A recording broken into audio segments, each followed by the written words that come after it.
रिंकू तू गरोदरपणात कशाला केली वारी. आम्ही तिथे शूट करत होतो तर अच्छा. तिथल्या आजी मला विचारत होत्या की कितवं आहे ग, पहिलंच आहे का, कशाला अच्छा. इतकं काम करते. त्यांना हे आपले पण खूप आहे.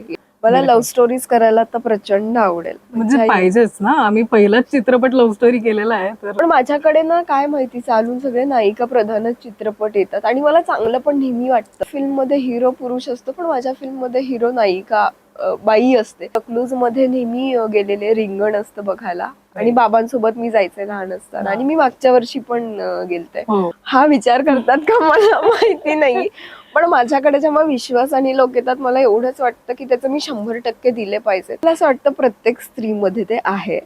आणि जेव्हा मी ती साडी घातली आणि ते पोट वगैरे लावलं ना आणि मी आरशात बघितलं, मला माहिती नाही पण प्रत्येक वेळी सीन करताना ना माझा हात असा जायचा. मातृत्व सगळ्यांमध्ये असतं मला वाटतं, त्यासाठी बाळच जन्माला घालायची गरज नाही असे मांडणारी तरी मी आहे. मला खूप साऱ्या महिलांचे मेसेज पण आहेत की ताई आम्ही पण गरोदर आहे, आमच्याही डोळ्यात बघून पाणी आलं. कधीच नाही म्हणू शकत नाही, माझा प्रॉब्लेमच आहे, मला नाही अच्छा. म्हणताच येत नाही पटकन. डिरेक्शन प्रचंड आवडतं. अच्छा. कारण मी जेव्हा माझा शॉट संपला इन जनरल पण सेटवरती तर मी ना क्लॅप देते सेटवरती. मी ते शिकते. मग मी मॉनिटर असतो जिथे डिरेक्टर आणि त्यांची पूर्ण टीम बसते, मी तिथे बसून फक्त ऐकते की अच्छा आता हे करणार आहेत. जर मला एक दिवस सुट्टी मिळाली तर मी डॅश डॅश काम करेन. काय करणार सुट्टी मिळाल्यावर. मंडळी नमस्कार, मी प्रेरणा आणि आज आपल्यासोबत तुमची सगळ्यांची आवडती लाडकी, जिच्या अभिनयाचे विविध पैलू जे आहेत ती प्रत्येक वेळी कोणता प्रोजेक्ट करते ना त्याच्यातनं ते जाणवतं आणि एक उत्तम अभिनेत्री म्हणून तिने उत्तम पद्धतीनं सिद्ध केलेलं आहे. रिंकू राजगुरू आहे आपल्यासोबत. रिंकू कशी आहेस? मस्त. तू? निमित्त खूप छान आहे, मी बरी आहे आणि मला तुला बघून खूप छान वाटतंय, तुला भेटून छान वाटतंय.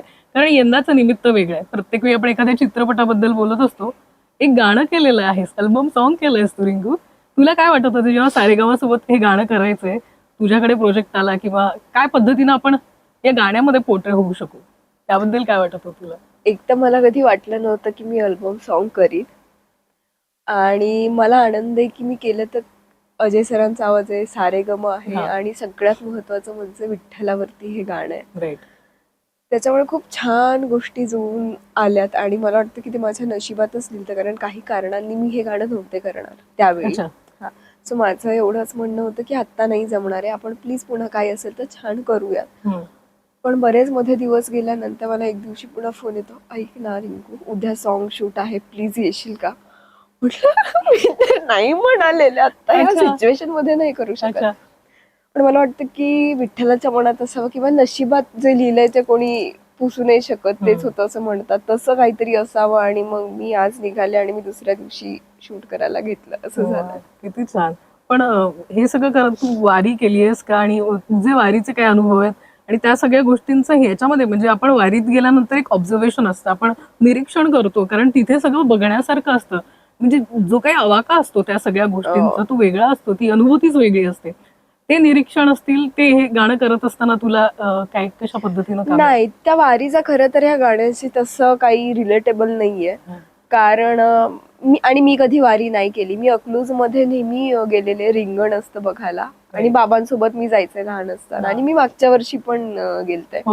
हा, सो या गाण्यात पण ती जी आहे बाई, ती पहिल्यांदाच वारीला जाते. जे गाण्यात दिसतं की तिच्या नवऱ्याने आतापर्यंत परंपरा चालवली आहे, ते खंड नको पडायला म्हणून ती जाते आणि तिच्यासाठी पण हा नवीन अनुभव आहे की वारीत जाणं, कसं जातात, काय करतात. तर मला वाटतं मी पण कधी गेले नाही आणि माझ्यासाठी पण हा पहिलाच अनुभव आहे, त्याच्यामुळे ते खूप सिमिलर आहे. आणि वारी सारखं खरं तर हे गाणं नाहीये की चालत चाललोय, टाळ मृदुंग वाजतायत आणि पायी पायी देवापर्यंत पोहोचतो. हे गाण्यात खूप काहीतरी सांगून जातं आणि मला वाटतं की ते मला जास्त आवडलं की फक्तच वारी न असता की माणसांमध्ये देव असतो, स्वतःमध्ये पण खूप काही दडलेलं असतं, ते उलगडून छान जगता आलं पाहिजे. पण असं काहीतरी चॅलेंजिंग असेल, थोडं गंभीर असेल किंवा त्याला एखादा इमोशनल टच असेल तेव्हा रिंकूचा विचार होतो. हे तुला काय वाटतं याच्याबद्दल की अरे इथे आपण मला असं वाटतं की रिंकूला आपण घेऊयात किंवा एखाद्या चित्रपटामध्ये असं काहीतरी चॅलेंजिंग असेल तर रिंकू ते उत्तम पद्धतीनं निभावू शकेल. हा जो काही विश्वास असतो जेव्हा एखादा प्रोजेक्ट तुझ्याकडे येतो तेव्हा काय तुला जाणवतं त्याबद्दल? हा विचार करतात का मला माहिती नाही, पण माझ्याकडे जेव्हा विश्वासाने लोक येतात मला एवढंच वाटतं की त्याचं मी 100% दिले पाहिजेत. कारण Right. जर ते इतकं डोळे झाकून म्हणतात तू कर, तर मला एवढंच नेहमी होतं काम करताना की हे बघ आत्ता जे तू करशील ते तू मेलीस तरी हेच राहणार आहे पडद्यावरती, हे पुसलं नाही जाणार आहे. एवढाच विचार करून मला माझे जितकं प्रामाणिकपणे मी करू शकते आणि माझे 100% देऊ शकते मी ते पूर्ण प्रयत्न करते. किती छान. गाण्याचा अनुभव काय राहिला? एकतर अजय सरांनी गायलंय पुन्हा एकदा त्यांचा आवाज आणि त्या गाण्यात तू परफॉर्म करते. हा अनुभव तुझ्यासाठी कसा होता? काही नॉस्टॅल्जिया तुझ्यासाठी राहिला तो? नाही, नाही, नाही. माझ्यासाठी असं काही नाही. मला आनंद होता, की अजय सरांचा आवाज आहे आणि बऱ्याच वर्षांनंतर आणि पहिलं अल्बम सॉन्ग विठ्ठल आणि माझ्यासाठी ना भूमिकाच खूप वेगळी होती, की ती प्रेग्नेंट आहे आणि हे ते आणि तिचा अख्खा प्रवास, तिची अख्खी जर्नी, वेगवेगळ्या छटा. सो मला असं झालं, की हे होईल का? कारण अचानक एका दिवसात असं पटकन काही सुचत नाही ना आपल्याला. अच्छा. पण मला खूप मज्जा आली आणि मला सगळं करताना वेळोवेळी विठ्ठल दिसत होता कारण माझा कनेक्ट त्याच्यासोबत खूप पहिल्यापासून आहे. त्याच्यामुळे मी जेव्हा पण त्याची मूर्ती बघितली आहे ते मला आपोआप मनाने फील झालंय. जेव्हा पण मी जे काम करत होते मी त्याच्यात आपोआप गुंतत गेले ते सगळे सीन्स करताना आणि माझ्यासाठी खूपच हा वेगळा आणि छान अनुभव आहे. विठ्ठलाशी काय कनेक्शन? म्हणजे तुझी काय भावना? म्हणजे जसं आपला लाडका बाप्पा असेल की तुला तो एक तसंच एक मैत्रीपूर्ण असेल विठ्ठल तू. माझ्यासाठी तोही मित्रासारखाच आहे आणि मी लहानपणापासून जसं म्हटलं की मी वारकरी बघितलेत आणि मी आता ऑब्झर्व करते तर मला सगळ्यात जास्त गिफ्ट म्हणून एक मूर्ती कशाची आली आहे तर विठ्ठलाची आली आहे. माझ्या घरात पण मुंबईत देवांच्या देव्हाऱ्यात एक विठ्ठल आहेच आहे. मी जिथे जाईल तिथे माझ्यासोबत त्या घरात आहे आणि म्हणजे अशा बऱ्याच गोष्टी असतात की मी तुला नाही सांगू शकणार, आईला नाही बोलू शकणार. आपल्याला आतात खातात बघ त्या मी नेहमी विठ्ठलासमोर बोललेली आहे. माझ्या कोणत्याही म्हणजे मी असं नेहमी समजते की माझ्या आयुष्यातल्या प्रत्येक चढउतारात ना तो सोबत आहे किंवा तो सगळ्या गोष्टी बघतो. त्याच्यामुळे मी तितक्या हक्काने त्याला बोलते, भांडते, गप्पा मारते, त्याला आठवते, मी सगळं करते. त्याच्यामुळे त्याच्यासाठी माझ्या मनात एक काहीतरी वेगळं स्थान आहे. किती गोड. पण याच्यात आम्ही बघितलं मातृत्व आहे आणि तशी रिंकू आम्हाला अशी फार बघायला नाही मिळाली. म्हणजे तो एक चॅलेंजेस जे अनुभवलेलं नाहीये आतापर्यंत ते साकारायचं आपल्याला. पण आणि ती शेड जाणवते की अरे वा हे ही रिंकू करू शकते.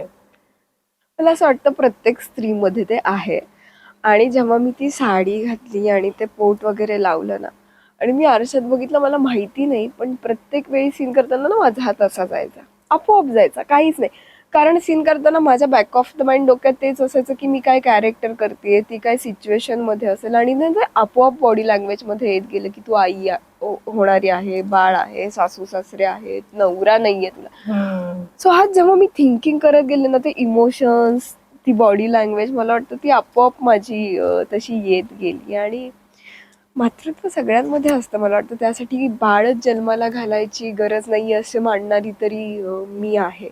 वा. पण ती शेड ही बघायला मिळाली.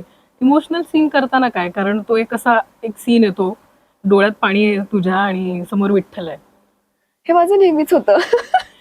विठ्ठलाला बघितलं की हे माझं नेहमीच होतं त्याच्यामुळे आत्ताही शूट करताना मला तसंच झालं की मी जाऊन फक्त असं समोर थांबले की मी काहीतरी बोलायला लागते किंवा काहीतरी बघते आणि ते भरून येतात मूर्तीमध्ये आणि काहीतरी ते व्हायब्रेशन असतात ना त्या माहोलमध्ये ते तुम्हाला जाणवतात. सो आणि मला बऱ्याचदा त्याच्यासोबतच्या रिलेटेबल गोष्टी आठवून सगळं आठवून मला खूप भरून येतं त्याला बघितलं की मला वाटतं तसं काही ते आहे. तो सीन कसा केलास तू कोणता या गाण्यातला? शेवटचा मला माहिती नाही मी त्याच्यासमोर गेले हात जोडले आणि ना मला त्याच्यासोबतचं जे माझं कनेक्शन आहे त्यासोबतच्या बऱ्याच गोष्टी मला आधीच्या खूप आठवल्या आणि मला फक्त भरून आलं आणि मी एवढंच झालं की थँक्यू की तू आज पण सोबत आहेस. सो एवढंच माझ्या मनात आलं आणि डोळ्यात आपसुकच पाणी आलं तुझ्या. वा. वेगळी ऊर्जा आहे ना ही खरं तर पण कलाकाराला पण त्या गोष्टीची तितकीच ताकद मिळते मदत होते. आपण मंदिरात गेलं तरी आपल्याला खूप पॉझिटिव्हिटी जाणवते आणि आपण एका कॅफेत बसलं की तिथली वेगळी एनर्जी मला वाटतं ते तसं काहीतरी आहे की तुम्ही मूर्तीच्या इतके जवळ गेला की तुम्हाला काहीतरी भरून येतं आणि तिथे वारकरी वारी अभंग होते भजन त्या मंदिरात सगळ्या गोष्टी चालू होत्या. सो ते एक व्हायब्रेशन तयार होतं तिथे. पण तुला वारीत जावंसं वाटतं किंवा तिथे गेल्यानंतर एक माणूस एक वेगळा असतो. कारण तिथे काही नाही म्हणजे मोह आणि त्या सगळ्या आपण इथल्या सगळ्या ज्या काही गोष्टी आहेत मटेरियल थिंग आपण ज्याला म्हणतो त्याच्यापासून दूर जाऊन त्या वारीत जाणं ती अनुभूती तुला घ्यायची. मला माहिती नाही भविष्यात मी घेईन का, कारण आत्ता तरी मी वारी करण्यासाठी मेंटली तितकी तयार नाहीये. कारण त्याला ना तुम्हाला खूप तपस्या माणूस कसं करतो ना तसं ते 1 महिना तुम्हाला त्याची तयारी करावी लागते. पण मला सगळ्या वारकऱ्यांचं खूप कौतुक वाटतं की कोणी फॅमिली सोडून आलंय, कोणी 89 वर्षाचे आहेत, कोणाला पायी नाहीये, एका पायावरती अख्खी वारी चालतात. पण तेच जसं तू म्हणालीस की मोह नाही, वाईट छल कपटचे म्हणतात ना, त्यांच्या मनात काही नसतं. एकमेकांसोबत जो मिळेल तो माझा म्हणत ते पांडुरंगाकडे चालत जातात. म्हणजे अनेकांचे किस्से आहेत तिकडे गेल्यानंतर अनेकांना काही खायलाही नाही मिळालं तर तिकडचे वारकरी असे काहीतरी खाऊ घालतात. हा म्हणजे माझ्याही घरी ती प्रथा आहे. आता वारकरी जेव्हा चालतात तेव्हा त्यांचा मुक्काम ठरलेला असतो प्रत्येक गावात. तर आम्ही घरी वारकरी बोलवून त्यांना जेवायला देतो. कारण ते किती कॅरी करणार ना. मग देवासाठी हीच सेवा झाली. आपण जे नेहमी देवाला हे एवढे रक्कम दान केली हे केली त्यापेक्षा त्याच्यासाठी जे वारकरी त्याचे भक्त येतात त्यांची आपण सेवा करून त्यांना त्याच्या दारात सुखरूप पोहोचवणं मला वाटतं ही सगळ्यात मोठी सेवा आहे. या गाण्याच्या बाबतीत एखादा अल्बम सॉन्ग करणं म्हणजे तू कधी विचार केला होतास की आपण एखाद्या अशा अल्बम सॉन्ग मध्ये काहीतरी परफॉर्म करू? कारण काही मिनिटांमध्ये तुम्हाला एक तर स्टोरी टेलिंग असते. खरं तर खूप चॅलेंजिंग फॉर्मॅट मला तो जाणवतो ज्याच्यात स्टोरी टेलिंगही आहे आणि तुम्हाला तेवढ्या मिनिटात ते सगळं सादर करायचं आहे. तुझ्यासाठी हे कसं चॅलेंजिंग ठरलंय त्याबद्दल थोडं सांगशील? मी कधी ठरवलं नव्हतं मी अल्बम सॉन्ग करेन, कारण माझी काम करायची पद्धत वेगळी आहे. आणि हे आलं तेव्हा मला खूप आवडलं तेच स्टोरी टेलिंग. मी जे तुला मगाशी म्हणाले की टिपिकल वारी सारखं नाहीये काय, ते मोटिवेशनल आणि खूप छान सांगितलं आणि ना हे खूप बायकांना रिलेटेबल पण आहेत ह्या गोष्टी. सो ऐकता क्षणी ते मला इतकं भावलं तर मी आईलाही ऐकवलं. आई म्हणाली आई गं किती छान ना. सो म्हटलं मग हे नॉर्मल जे लोक आहेत त्यांना किती रिलेट करेल आणि त्यांनाही किती आवडेल. आणि ते खूप क्लिअर होतं सगळ्या गोष्टी आलेल्या, तिथे काही गोंधळ वगैरे नव्हता स्क्रिप्टमध्ये. आणि मला असं झालं की हे खूप सुंदर आहे, करूयात. जेव्हा तुझा पहिला लुकच आला तेव्हा उत्सुकता आमची वाढली की काय असणार आहे आणि गाणं आलं आणि आता लोकप्रिय ठरतंय ते गाणं. काय काय फीडबॅक्स तुला काय काय प्रतिक्रिया मिळाल्या त्याबद्दल सांग. मला खूप चांगलं फीडबॅक आहे. मला खूप साऱ्या महिलांचे मेसेज पण आहेत की ताई आम्ही पण गरोदर आहे, आमच्याही डोळ्यात बघून पाणी आलं. खूप माऊलींचं असं पण आहे की खूप गाणं ऐकलं की अंगावरती काटा येतोय. तसं खूप छान. आणि मग इनोसंट लेवलला पण मला खूप अशा कमेंट आहेत की रिंकू तू गरोदरपणात कशाला केली वारी. आम्ही तिथे शूट करत होतो तर तिथल्या आजी मला विचारत होत्या की कितवा आहे ग, पहिलंच आहे का, कशाला इतकं काम करते. त्यांना हे आपले पण खूप आहे या लोकांमध्ये आणि ते गाणं ऐकतात बघतात तर त्यांना ते इतकं आपलं वाटतं ना. माझ्यासाठी हे खूप मोठी गोष्ट आहे. आता काय निवड म्हणजे आम्ही तू गेल्या काही वर्षातले तुझे काही जे चित्रपट म्हणजे रिसेंटली आलेला मागच्या वर्षीचा आशाही झाला किंवा आता साडीमाडी 3च्या निमित्तानं असेल काही काही वेगवेगळं करतेस तुझ्या काही डोक्यात आहे सध्या काय वाटतंय तुला? OTT प्लॅटफॉर्म पण तू हे केला होता, एक्सप्लोर केला होतास. OTT संदर्भात काही येतंय का आता? कारण खूप इंटरेस्टिंग कॉन्टेंट तिथेही छान सुरू आहे.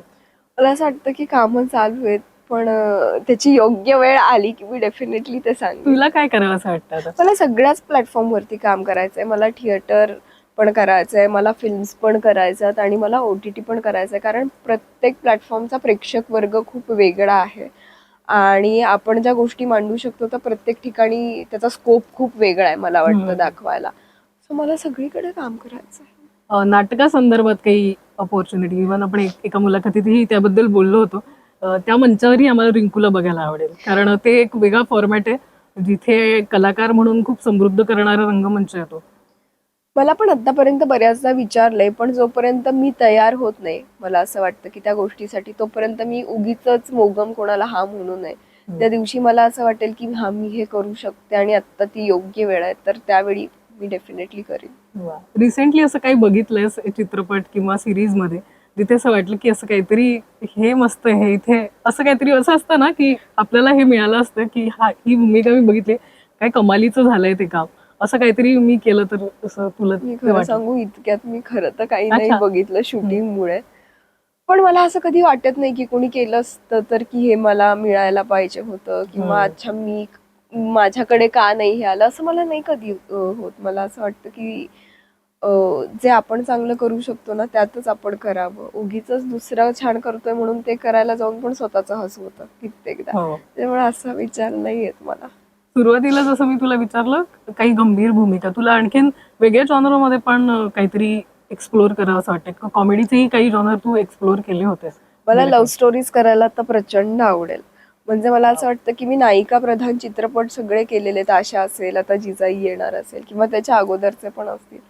तर मला असं वाटतं की लव्ह स्टोरी करायला आता जरा म्हणजे मजा येईल. पाहिजेच ना, आम्ही पहिलाच चित्रपट लव्ह स्टोरी केलेला आहे, तर आम्हाला मलाही मीही वाट बघते चांगल्या स्क्रिप्टची आली की मी मला वाटतं डेफिनेटली सैराट करणार. नंतर असा असा खूप फुल फ्लेज लव्ह स्टोरी तू केली नाहीये ना रिंकू? सैराट नंतर कागर एक केला, हा, त्याच्यात कागर केलं होतं. थोडीफार होती. पण माझ्याकडे ना काय माहिती चालून सगळे नायिका प्रधानच चित्रपट येतात आणि मला चांगलं पण नेहमी वाटतं. सशक्त भूमिका असं. हा म्हणजे फिल्म मध्ये हिरो पुरुष असतो पण माझ्या फिल्म मध्ये हिरो नायिका बाई असते. त्याच्यामुळे मला असं वाटतं की म्हणजे छान आहे आपलं. पण तो विश्वास असणं, की एक असतं की एकीकडे हिरोज असतं, हिरोइझम आणि ते सगळं, नायिका प्रधान आणि सशक्त भूमिका तुला मिळत आहेत. हो हो, आणि मला आवडतं असं काम करायला आणि दाखवायला नेहमी. कारण आधीच्या मी नेहमी जे म्हणते चित्रपटात ते टिपिकल मुलगी मुलगी दाखवतात. खऱ्या आयुष्यात मुली इतक्या आता तरी कोणी इतकं टिपिकल नाहीयेत, खूप सशक्त आहेत, स्वतःच्या पायावरती उभ्या आहेत आणि मला वाटतं तेच मला पण रिप्रेझेंट करायला मिळतं. लव्ह स्टोरीज काही स्क्रिप्ट येत आहेत तुला की नाही चालत? नाही येत आहेत, पण खूप छान किंवा मला जर वाटतं की मी या चित्रपटाला न्याय देऊ शकते किंवा या भूमिकेला मी स्वतःहून न्याय देऊ शकते तरच मला वाटतं की मी करीन. वा. या गाण्याबद्दल आपण बोलतो, या गाण्याचा कोणता असा पार्ट तुला सगळ्यात जास्त आकर्षित केला गेला की तुला वाटलं की हे आपण केलं पाहिजे आणि या गाण्याचा भाग रिंकू असली पाहिजे? तो कोणता असा तुला एलिमेंट जाणवला की मी हे गाणं करावं? विठ्ठल तेवढा एकच मला वाटतं भाग आहे की त्याच्यावरती ते गाणं आहे आणि ज्या पद्धतीने लिहिलंय ह्या दोन गोष्टी. वा. सारेगामा सोबत आणखीन काही गाणी करायची इच्छा होते? खरं तर अल्बम सॉन्ग करणं हे म्हणजे माझ्या कामाच्या थोडस वेगळं आहे माझ्यासाठी पण. त्याच्यामुळे पुढे मी करीन का नाही मला नाही माहिती. आणि हे पण अगदीच योगायोगाने मी केलंय. जसं मी म्हणाले की मे बी ते लिहिलेलंच होतं म्हणून, पण अगदीच खूप काही छान आलं आणि मला पुन्हा एकदा वाटलं की हा तरच. वा. कॅमेरा समोर असणारी रिंकू एखादी भूमिका साकारते आणि प्रेक्षक त्या भूमिकेच्या प्रेमात पडतात, ते रिंकूने ज्या पद्धतीनं साकारलेलं असतं. कॅमेऱ्याच्या मागे असताना काय काय गोष्टी तुला खुणावतायत आणि आकर्षित करतायत? म्हणजे अनेक अभिनेत्री बघतो आपण, अनेक नंतर लेखिकाही होतात, काहींना डिरेक्शन मध्ये, फिल्म मेकिंग मध्ये पण इच्छा होते. तुला काही जाणवतंय, तू चाचपडतेस त्याच्यामध्ये? मला डिरेक्शन प्रचंड आवडतं. अच्छा. कारण मी जेव्हा माझा शॉर्ट संपला इन जनरल पण सेटवरती, तर मी ना क्लॅप देते सेटवरती. मी ते शिकते. मग मी मॉनिटर असतो जिथे डिरेक्टर आणि त्यांची पूर्ण टीम बसते, मी तिथे बसून फक्त ऐकते की अच्छा आता हे करणार आहेत, अक्के ते करणार आहेत. क्रिएटिव्हली काही जर ते करत असतील तर मला ते प्रचंड करायला आवडतात गोष्टी. वा. हे काहीतरी वेगळं मला आज सापडलेलं आहे रिंकूकडनं. पण तुला आवडेल ना म्हणजे त्या सगळ्या गोष्टी? म्हणजे तू तुझ्या शॉर्ट नंतर ते व्हॅनिटीत परत जाणं असं नाहीये तुझं, तू ती वावरते सेटवर? मला आवडतं सेटवरती बसायला आणि ऑब्झर्व करायला. प्रत्येकाची कामाची पद्धत पण मला कळते आणि काहीतरी नवखे पण येतं दरवेळी सेटवर, कारण नवीन माणसं असतात आणि खूप शिकायला मिळतं. किती छान. आणखीन काही प्रश्न आहेत रिंकूसाठी, पण त्याच्यामध्ये रिकाम्या जागा भरा असं आहे. कारण रिंकूकडनं बऱ्याच गोष्टी आतापर्यंतच्या विविध मुलाखतीमध्ये मी जाणून घेतल्या. तुम्हाला रिंकू बद्दल काही माहिती नाही असं काही नाहीये आता सध्या. तर रिकाम्या जागा भरामध्ये पहिला प्रश्न असा आहे, मला सर्वात जास्त भीती वाटते डॅश डॅश डॅश. कोणावरती विश्वास ठेवण्याची. अच्छा. हो, नाईस. लोक माझ्याबद्दल नेहमी चुकीचं समजतात की माझ्यात ॲटिट्यूड आहे. नाहीये. मी शूटिंगला डॅश डॅश गोष्ट कधीच विसरत नाही. विसरत नाही काहीच नाही. अशी कोणती गोष्ट आहे जी कधीच विसरत नाही? एखाद वेळेस ही गोष्ट विसरू, पण ती गोष्ट हवीच आहे. सोबतची वस्तू असेल किंवा काहीतरी सामान. गुळ गुळ खायला गुळ. अच्छा, गुळ लागतो तुला? मी बाकी मला काही नाही लागत, पण माझी मॅनेजर पूजा वरद जी कधीच विसरत नाही. गुळ घेऊन येते ती तुझ्यासाठी. ती घेऊन येत नाही, पण ह्या दोन गोष्टी मला सेटवरती लागतात. एक तर पूजा सेटवर लागते आणि मला खाण्यात मी साखर नाही खात, त्यामुळे गुळाचा एक डब्बा मी. वा, आणि गुळ असेलच पण पूजाही आहे कॅमेराच्या हा, हा, मागे, हा. ती ते कॉन्स्टंट आहे. माझा सर्वात मोठा गुण म्हणजे जो तुला असं वाटतं की हा गुण माझ्यातला तुलाच आवडतो. अरे देवा, मी कसं माझ्याविषयी असं सांगू? असं वाटू शकतं. तू सांग, ही रिकामी जागा तू भर. एक. उत्तम माणूस. बरोबर. ओके. लोकांना वाटतं डॅश डॅश, पण खरं म्हणजे डॅश डॅश. पहिला काय लोकांना वाटतं लोकांना dash? वाटतं हे तुझ्याबद्दल, पण ते खरं असं आहे. खूप जणांना खूप काही काही वाटत असेल, मला नाही माहिती. अच्छा, लेट्स स्किप दिस. मी सर्वात जास्त हसते जेव्हा. मी सतत हसते जेव्हा नाही, मला निमित्त नाही लागत हसायला, मी अच्छा. सतत हसते. वा. शूटिंगवर माझी एक वाईट सवय म्हणजे जी तुला असं वाटतं की ही वाईट आहे, आपण जरा सुधरू शकतोय त्या गोष्टी. नाही, काहीच नाही. माझ्या मोबाईलमध्ये सर्वात जास्त फोटो डॅश डॅशचे आहेत. प्राण्यांचे, अच्छा, तुझ्या मांजरीचे वगैरे. मांजरीचे, कुत्र्याचे, सगळ्यांचे. मी गुपचूप जज करते तेव्हा डॅश डॅश. तू करतेस का मुळात असं? नाही नाही, मी नाही गंमत कोणाला म्हणून. जज. नाही नाही नाही, नाही. मी नाही म्हणू शकत नाही जेव्हा असं असं होतं. कधीच नाही म्हणू शकत नाही. माझा प्रॉब्लेमच आहे, मला नाही अच्छा. म्हणताच येत नाही पटकन. बापरे. जर मला एक दिवस सुट्टी मिळाली तर मी डॅश डॅश. काम करीन. काय करणार सुट्टी मिळाल्यावरती? अच्छा, आराम करण्यासाठी गरजेचं आहे सुट्टी तुला. हा, म्हणजे कामातूनच सुट्टी मिळणार तर मग आरामच करणार सुट्टीच्या दिवशी. माझ्या गुगल सर्च हिस्ट्रीमध्ये सर्वात जास्त डॅश डॅश असतं. मी गुगल नाही फारसं वापरत. एक तर मॅपसाठी मी कुठे पोहोचायचं असेल तर जागा सर्च टाकते. मध्ये काय असतं तुझ्या, काय गोष्टीचं सर्च तू करतेस जास्त? नाही करत. तेच की नाहीच. आता कुठे जायचंय तर त्या ऑफिसचं नाव Location. टाकायचं आणि हा, मी सर्वात जास्त वेळ डॅश डॅश सोबत घालवते. प्राण्यांसोबत. वा. आणि अशा प्रकारे मुलाखतीची सांगता झालेली आहे रिंकू. आणि ऍज युजल तुझ्याशी बोलून खूप छान वाटतं. आणि जेव्हा केव्हा तू कोणता एखादा प्रोजेक्ट घेऊन येतेस त्याची उत्कंठा जी असते चाहत्यांना असते, आम्हाला असते. या गाण्याबद्दल जर प्रेक्षकांना थोडक्यात, ज्यांनी गाणं नाही पाहिलंय त्यांना काय सांगावंसं वाटतं तुला? मी एवढंच सांगेन की ते खूप काही मिस करतायत. कारण नेहमी जसं वारीचं गाणं असतं तसं नसून काहीतरी सांगणं आहे या गाण्यातून. आणि खूप सुंदर लिहिलंय, खूप सुंदर गायलं पण गेलंय. आणि मला वाटतं एवढंच की ते सगळ्यांनी बघावं आणि आशा आहे की ते प्रचंड आवडेल. शुभेच्छा रिंकू. Thank you so much. आणि थँक्यू, खूप खूप थँक्यू, शुभेच्छा तुला. थँक्यू.